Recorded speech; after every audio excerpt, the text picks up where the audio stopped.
Et bon voilà, c'est bien des petites vidéos un peu spontanées comme ça, juste pour vous montrer quelques bouquins. Bonjour et bienvenue, ici votre bon vieux Jado. J'espère que vous allez bien. J'avais envie de faire une vidéo qui n'était pas prévue à la base. Je suis le genre de personne qui prévoit ses vidéos 6 mois à l'avance, c'est peut-être un léger problème. Et je me suis retrouvée avec plusieurs livres là que j'ai accumulés depuis, je dirais... Franchement, il y en a, ça date un peu. Au moins 3 mois. Et à chaque fois, je me disais, ah, faudrait que j'en fasse une story. Ah, faudrait que j'en parle. Et en fait, je les ai tous mis ensemble et je me suis rendu compte, non mais Jeanne, ça fait une vidéo YouTube en fait. Et ça peut être cool, voilà, de faire un truc un peu plus détente, chill. Et c'est clairement des livres qui vont m'aider sous ce mauvais temps. Là, actuellement, en plus, je suis en train de lire tous les livres de la sélection des prix littéraires de l'année.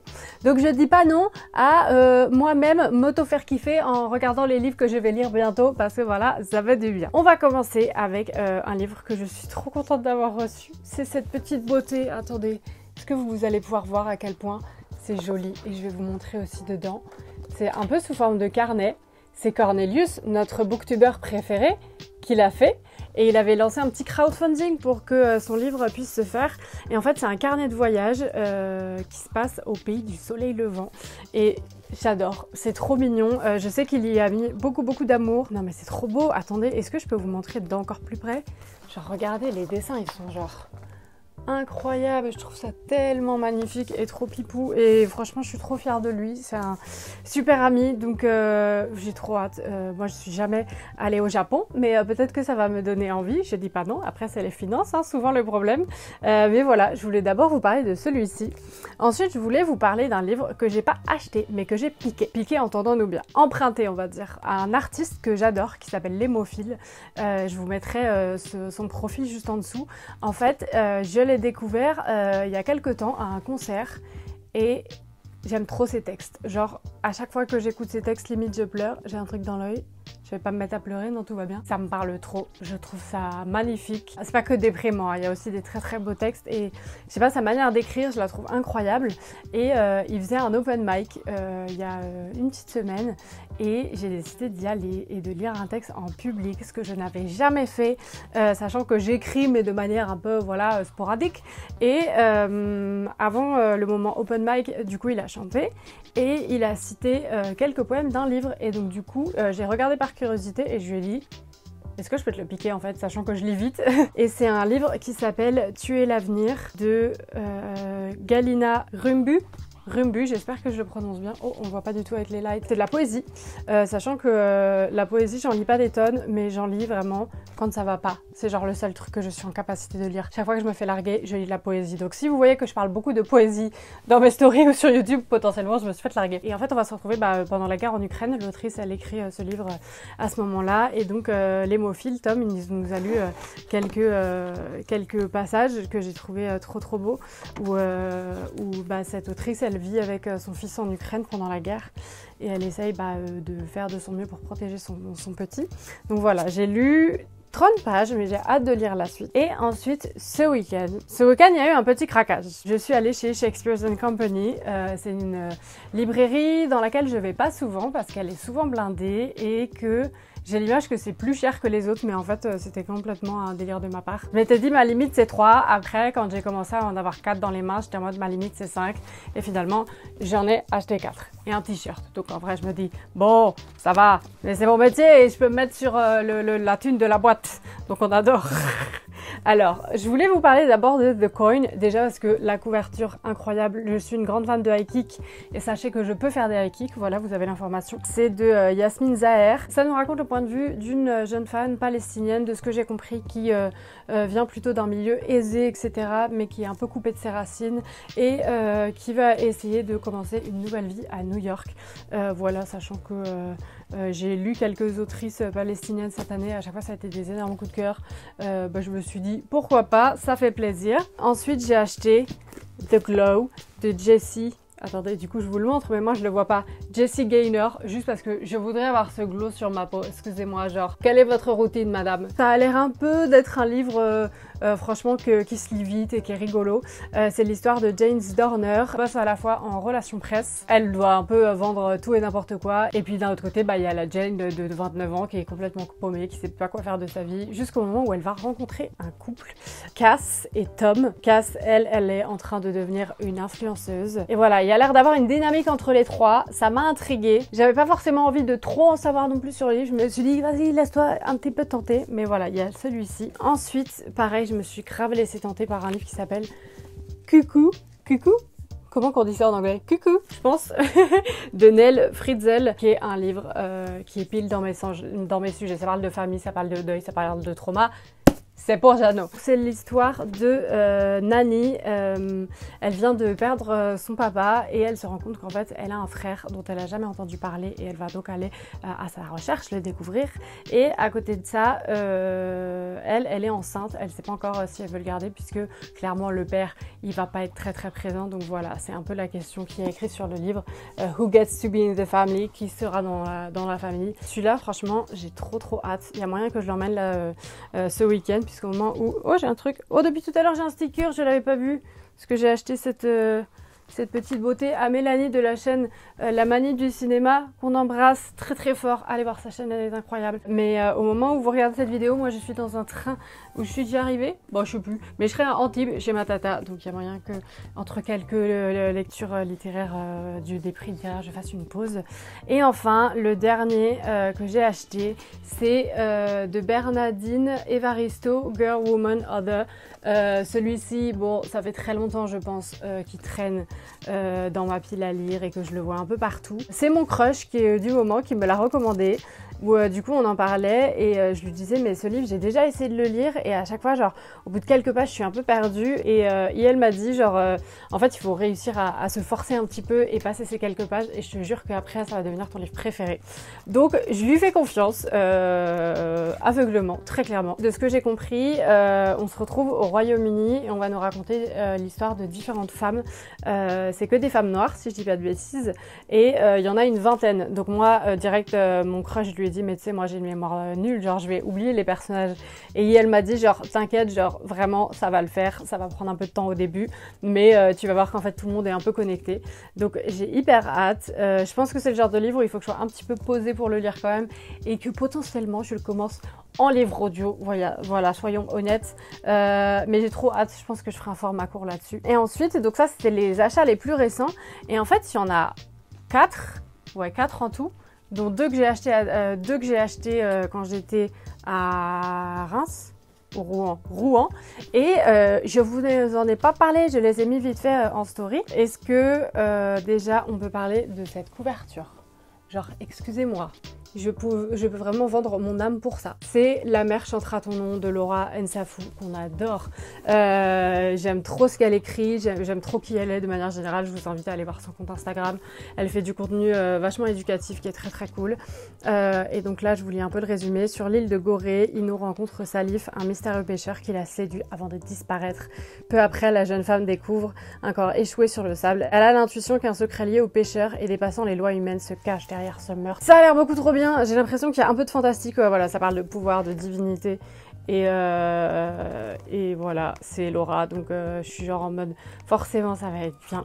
Donc j'ai trop hâte de lire tous ces livres là, mais c'est vraiment dans ces moments là je me dis en fait il faut que je ferme ma porte à triple tour, que je parle plus à personne pendant 3 mois et juste je lis, genre comme cet été, et c'était trop bien, j'ai trop envie de faire ça. Ensuite le même jour et dans la même librairie, si je retrouve le nom je vous la mettrai, mais c'était une librairie un peu genre autour du fantastique et de la magie qui était trop bien.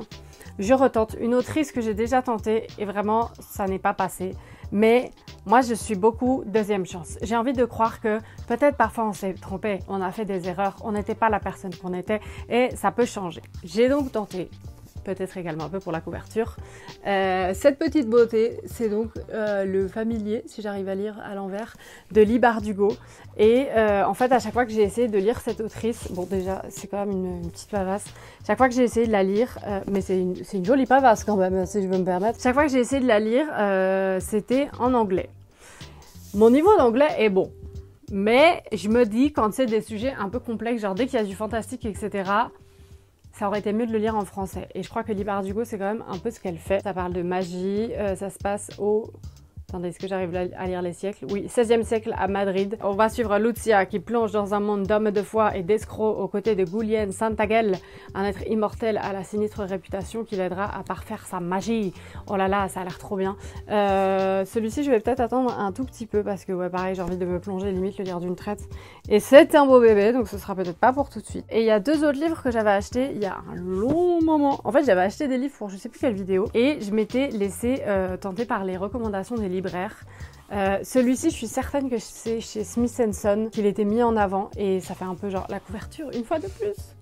Faut que j'arrête d'acheter des livres en fonction de la couverture, mais pour moi, les gens qui disent qu'ils font pas ça, vous êtes des menteurs. Genre, qu'est-ce qui vous attire quand vous prenez un livre? C'est forcément un petit peu la couverture. Après, on lit des mots, des résumés, machin, mais genre...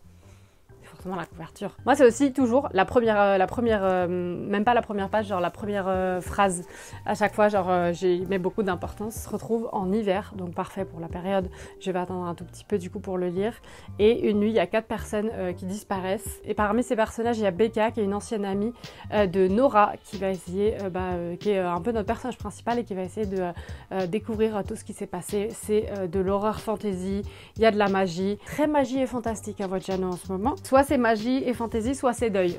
Deuil, c'est celui-ci. Lui, j'ai un petit doute, je crois que c'est aussi Smith & Son, ou alors c'est la librairie, ici librairie, que j'adore. Et j'avoue, j'aime bien juste lire revoir les recommandations des libraires, et ben après je fonce. C'est l'histoire d'un couple dont la fille décède brutalement. Et donc le couple ne comprend pas vraiment ce qui se passe, enfin, ça arrive hyper vite et donc c'est un livre qui va nous parler de ça, d'essayer de comprendre le deuil, comment on y survit en tant que parent, en tant que couple. Il est assez court, il fait un peu plus de 200 pages, voilà, que des bangers là, genre j'ai juste envie d'arrêter même de filmer cette vidéo pour aller lire, c'est chaud. Avant de passer au service presse, le dernier dont je voulais vous parler, c'est un cadeau, c'est ma maman qui me l'a envoyé, c'est À l'ombre de Winnicott de Ludovic Manchette et Christian Niemek. C'est les auteurs qui ont écrit Alabama 1963 que ma maman a adoré. Moi un petit peu moins, mais j'ai trouvé ça sympa, mais elle est trop chouette, elle me l'a envoyé. Et donc cette fois c'est une histoire qui se passe en Angleterre en 1913. Ambiance un peu manoir, et ma mère m'a dit je pense que c'est exactement ce que tu aimes. Je lui ai dit oui maman, tu me connais très bien. Ok, et donc c'est une famille avec un fils aveugle et apparemment il se passe des trucs bizarres dans la maison et on se demande si c'est pas lui qui va découvrir une sorte de présence un peu invisible parmi les murs. Ça fait très Edgar Allan Poe, c'est très différent de ce qu'ont pu écrire les auteurs jusqu'ici, donc honnêtement je suis assez intriguée par celui-ci. Donc voilà, merci maman. Et on va passer au service presse. J'en reçois très peu, vous le savez, et parmi ceux que j'ai reçus, la moitié c'est pour des potes. C'est genre plusieurs personnes qui vont dire putain ce livre a l'air trop bien, et je suis en mode bah vas-y si tu veux je le demande en SP et tout, pas de souci. Donc je me dis je fais une vidéo comme ça, j'en parle et je me sens moins coupable de clairement les demander pour les amis. D'abord ceux qui étaient pour moi, celui que je vais vous montrer il est trop beau, il s'appelle Sapphic Lovers de Léa Michaelis, j'espère que je le prononce pas mal. Sapphic Lovers et autres histoires d'amour lesbien. C'est un très gros livre et tout simplement c'est des histoires de love entre meufs. Je trouve ça beaucoup trop stylé, sachant que on n'a pas tant de représentation. Oh, elles sont trop mimes. On n'a pas tant que ça de représentation de couples lesbiens. Et je trouve ça trop cool. Donc à chaque fois on a une photo du couple, on a ensuite leur âge, etc., comment ils se sont rencontrés. Il y a des pages genre entières comme ça. Et en fait, c'est elle qui m'a mise en relation avec sa copine qui travaillait à la médiathèque de Drancy et qui a permis de faire le tournage, l'un des tournages du documentaire. Donc forcément, je lui suis très reconnaissante. Donc ouais, ça parle du fait d'être lesbienne, d'être bi, etc. Attendez, je viens de voir un couple.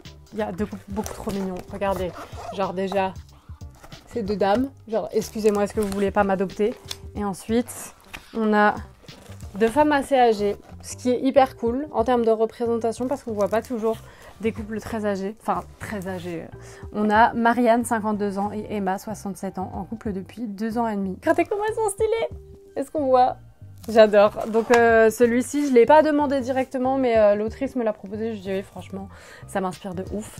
Donc trop hâte de me poser pour le lire. Celui-ci, je l'ai demandé, c'est chez Glénat. C'est Brandy Shields et la fake news du patient zéro. C'est par Xavier et son choix. Je vous montre la belle petite couverture. Et ça se passe en 1981 et ça va nous parler du sida, du premier moment un peu dans les années 80 où tout le monde se met un peu à flipper en mode qu'est-ce que c'est que cette maladie. Et ça va nous être raconté par le premier journaliste ouvertement gay qui travaille au San Francisco Chronicle, et on va lui parler donc de cette nouvelle maladie qui est surnommée le cancer gay pour comprendre un petit peu ce qui se passe, parce que c'est moins notre génération, mais vraiment quand le sida est arrivé, je dis notre génération, ça se trouve vous me regardez, vous avez 60 ans et ça fait plaisir, merci à vous, ou alors vous en avez 12 et bonsoir, j'espère que les thèmes sont pas trop compliqués là de tout ce que je raconte. Et donc c'est un peu le moment où il faut alerter l'opinion publique en tant que journaliste, et il y a une sorte d'omerta sur le patient zéro. Ça a l'air hyper bien, moi j'aime beaucoup le dessin. Attendez, je vais vous montrer une petite planche sympa. En fait il y a différents types de dessins dedans, mais juste pour vous montrer un petit peu à quoi ça ressemble. Voilà, donc ça c'est le genre de belle petite BD qui va se lire tranquillou et j'ai hâte. Et ensuite, les 2 livres que j'ai demandé à l'origine, pas pour moi, mais en fait je vais les lire quand même. Alors déjà, on a le dernier Maxime Chatham qui s'appelle Prime Time. À l'origine, c'est pour ma maman qui est une très très grande fan de Maxime Chatham. Vraiment, genre, elle l'aime d'amour. Et elle voulait acheter son dernier livre et je lui ai dit, peut-être que je peux demander de l'avoir en service presse. Et donc, je m'apprêtais à lui envoyer. Et j'ai lu le résumé, je lui ai dit, maman, est-ce que ça t'embête si je le lis d'abord? Et elle m'a dit, mais pas du tout, ma vie, je fonce. Vous voulez juste, il y a 2-3 petites phrases de résumé. Alors que des millions de téléspectateurs regardent le 20h sur la chaîne nationale, un homme masqué, la voix déformée, prend en otage le présentateur vedette. Si le direct est coupé, il le tue. Ça a l'air trop bien, j'adore. Moi les livres qu'en plus ça parle des médias et tout, j'adore. Donc j'aimerais bien le lire par contre assez rapidement pour pouvoir le passer à ma maman, parce que c'était de base le projet. Et celui-ci pareil, je l'avais vu passer, je m'étais dit que ça me ferait plaisir de le découvrir. Mais du coup ça va être pour une amie Lily, mais je vais le lire d'abord et ensuite lui passer avec grand plaisir, parce que je sais que ça va lui plaire. Et ça s'appelle Les femmes ne meurent pas par hasard. C'est par Charlotte Rothman, Lison Fernet et Anne Bouillon. Je crois que c'est une enquête qui a pris beaucoup de temps pour parler justement comment dire, de féminicide, de comment elles sont traitées par la justice, le nombre de fois où on voit des femmes qui sont décédées et où il y avait genre, je sais pas, 37 plaintes auprès du conjoint, et où on parle de crimes passionnels. Donc voilà, c'est un peu le thème qui est défendu. Et donc Anne Bouillon, elle est avocate, et depuis MeToo, elle dit que son bureau ne désemplit pas. Elle a de plus en plus de personnes, de victimes qui viennent s'adresser à elle, et donc elle a écrit ce roman graphique pour pouvoir porter leurs paroles. Donc ça a l'air extrêmement chouette, j'ai beaucoup trop hâte de le découvrir. C'est tout pour les livres. Écoutez, on s'est bien marré, moi j'ai très hâte.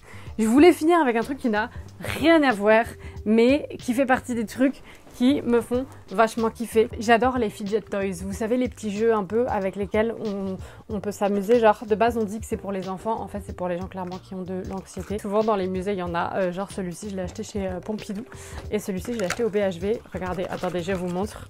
Je l'ai gardé exprès dans la boîte pour avoir la marque. Alors la marque c'est Specs, j'ai trop peur de la casser, mais regardez, genre c'est une petite boule comme ça. On peut juste genre appuyer comme ça dessus, et à chaque fois ça reprend sa forme. Est-ce qu'on voit? Ouais, beaucoup trop stylé, donc j'adore. Ça va énormément me détendre. Je l'ai déjà utilisé hier quand j'étais au cinéma. Voilà, chacun son truc. Et l'autre jouet, c'est une sorte de puzzle magnétique où on a des cartes et où du coup il y a différents niveaux. Mais moi je l'ai acheté juste parce que c'est genre en mode Rubik's Cube comme ça. Et écoutez bien genre le bruit que ça fait. Genre en gros il y a des bouts qu'on peut détacher. Attendez, je vais vous montrer genre lui. Et écoutez genre...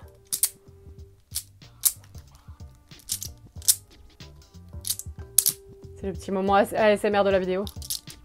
Moi, j'ai pas besoin de plus, hein. Vraiment, genre quelques livres, des petits jouets pour ma petite tête et ça me suffit. C'est tout ce que j'avais envie de vous partager.